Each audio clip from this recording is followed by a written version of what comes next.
I totally forgot my phone has a light, so I can use this for the camera light.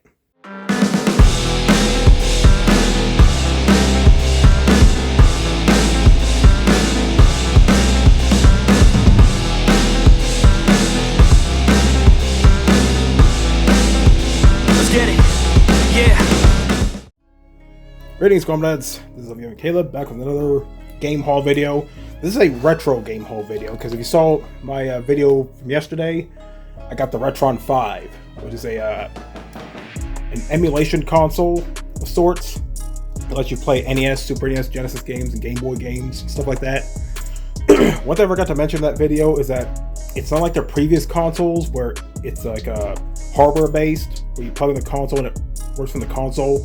What the Retron 5 does is it rips the ROM from the cartridge and puts it into temporary memory.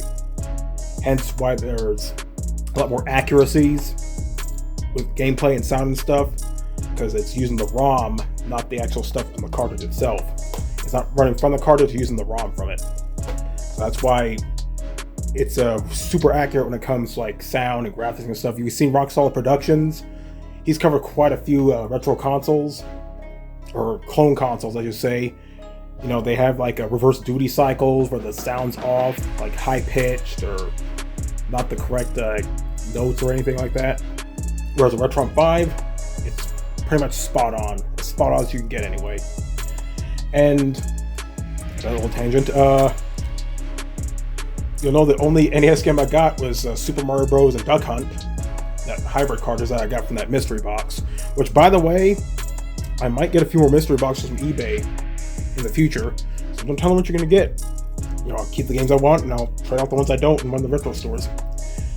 And speaking of retro stores, I actually, my sister and her husband were actually running through errands, and around the time that I wanted to swing on one of those retro game stores nearby, and I decided to tag along. It's a good thing I did because I found a small little haul of the NES games and Super NES games, as well as the controller for the Retron 5, also made by Hyperkin. But let's go and get the Super NES games out of the way first, since I only got 2 of them. They're pretty decent prices. First game is Super R-Type. Yeah, the cartridge has seen better days, but you know, it's from the 90s. What do you expect? But yeah, classic shooter on the Super Nintendo. I remember renting this a while back when I was a kid, and I remember this game being hard. And yeah, let's play. I believe this was added in the Nintendo Switch Online Super Nintendo library, so that's pretty cool. So I can play on there if I want to. Play on the TV. Which the Retron 5 is in the living room, by the way. Might as well, because I don't have much space in my entertainment center in my room. Anyway, the second and final Super Nintendo game is a little roundy, but it's probably due to age. Tetris and Dr. Mario. 2 games in one. I don't think much needs to be said about these 2 games. They're both classic puzzle games, both on the NES, and they were released on the Super Nintendo in a 2-in-1 cartridge.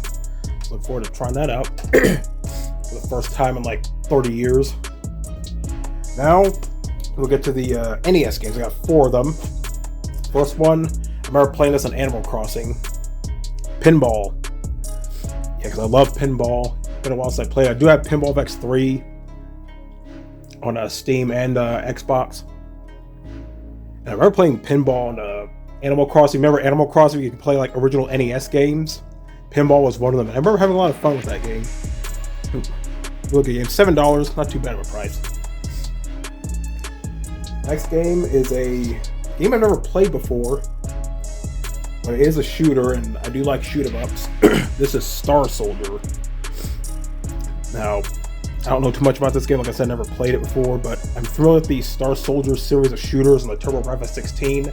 I've seen a lot of videos on them and stuff like that. So this is going to be an interesting little play here. And these don't love together because, well, I don't think much needs to be said about them. Got both Tetris games, Tetris 1 and 2. Oddly, the original game's more expensive than the sequel. They have more copies of this, though. Sorry. Still congested. It's the fall. But yeah, it's Tetris. I had to get them.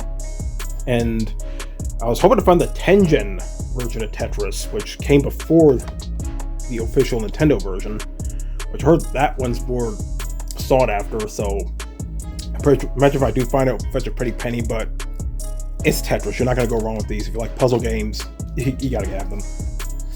And well, there I got another controller for the Retron 5. Now it came with the Scout, which is the Super NES controller. And by the way, I tried it out. It does work with NES games, so that's pretty cool. Don't know if it works with Genesis games, because I don't have any Genesis games, at least not yet. But I also mentioned they released the Squire, which is their Genesis controller, and the Cadet, their NES controller. $13. Had to get it. Sorry, get used to the coughing, okay? Every fall, I'm like this. I get congested, going through like boxes of Kleenexes every week and stuff like that. But yeah, Hyperkin's premium Cadet controller for the NES features an 8-way directional pad and 2 action buttons, as well as an ergonomic design. It's 10 feet cable, allows for comfortable movement around your console. So yeah, 10-foot cable, which is good because it's a pretty good distance from the TV to the recliner.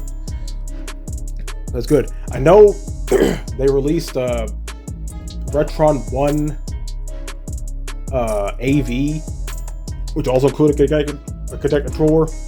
Sorry, I can talk today. But it only had a 3-foot cable. That's way too short.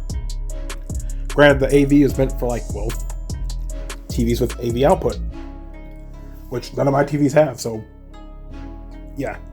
One of the reasons I got the Retron 5. Ooh boy. But anyway, yeah, it's pretty much a redesign of the original NES controller. The difference, if you saw the Scout, you notice it has like small grips on the back you can rest your hands on. It's a lot more ergonomic than the original controller. And what's cool is you could use them on original hardware. So if you do have original console around, you can use this controller. I know Rock Solid Productions, he's a fan of Hyperkin's controllers. Oh, a little, yeah, I bought Hyperkin products before. It comes with a sticker and thank you card.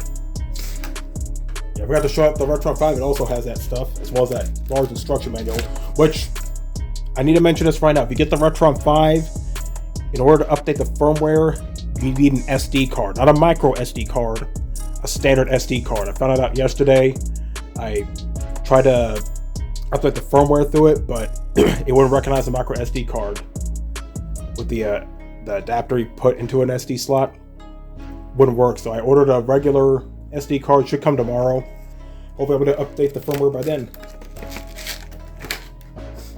So something to keep in mind for when I'm getting that. And here it is, the Hyperkin Cadet. I don't think clicky D-pad, but maybe the original was clicky. I don't remember. It's been a long time since I held an NES controller. But yeah, it's got nice little grips here. Or as Mad Little Pixel will call them, butt cheeks. Which they kind of look like butt cheeks now that I think about it. But it feels good. I like how they sort of emulated the original NES color scheme here, though this looks more like a maroon rather than red, which I'm accustomed to with NES controllers, but it gets the job done. And there's your NES connector, which, yes, as I mentioned, these Hyperkin controllers, they are compatible with original hardware, and naturally they're compatible with the Retron 5 because that uses original controller inputs for those. So, one of the reasons I got this. But yeah, feels surprising. This is how the NES controller should have been like. Well, except these corners here, but since you would sort of rest your thumbs there, it does make it a lot more ergonomic, because you remember the NES controller is pretty just a rectangle with buttons on it. So these corners were the kind of digging your hands over time, which wouldn't be very comfortable. So seeing that these are rounded, plus you have these slants for your thumbs here, these like your middle parts of the thumbs, and these grips down here, much more ergonomic controller. So really nice thing to have. So yeah, I'll probably order a Squire later, their Genesis controller. And so yeah, next time I find the Genesis game, I actually did see one Genesis game at one of my stores, Contra Hardcore, which definitely saw after Contra, but it was like $75. If it's still there, I'll definitely get it, because I never played Hardcore. I do have it on the anniversary collections and stuff like that. And of course, I've been enjoying the shit out of Operation Guns on Vampire Survivors. Having the original game, that'd be nice. One NES game I was hoping to find is Contra, the original Contra, as well as Super C. Never played those games back in the day. But the only NES game I really have great memories of was Super Mario Bros. And actually my sisters did as well. But yeah, maybe one day I'll find Contra. It'll definitely be a wonderful addition to my collection. And I might build up my NES and SNES collection as well, which I do plan on finding Contra 3 for the Super Nintendo, because I love me some Contra. I like to play my first time ever playing the classics in the original form instead of the compilations you see nowadays. Nothing wrong with that, but never hurts to have a physical copy. So anyway, that's this little retro game haul video. 4 NES games, 2 Super NES games, and a Hyperkin NES controller. So anyway, this is I'm gonna get up, signing out. Have a good day. Suck it up, life's tough, we know that. Someone's got better stuff and can throw cash. Tell them I don't give a fuck, make my own path. I don't need no handouts, I'm my own man. Gotta get it, I'll get it in fast, yeah. Got a girl and she'll get it, she bad, yeah. Man, I only get down with the best, I'ma leave the complaints with the rest,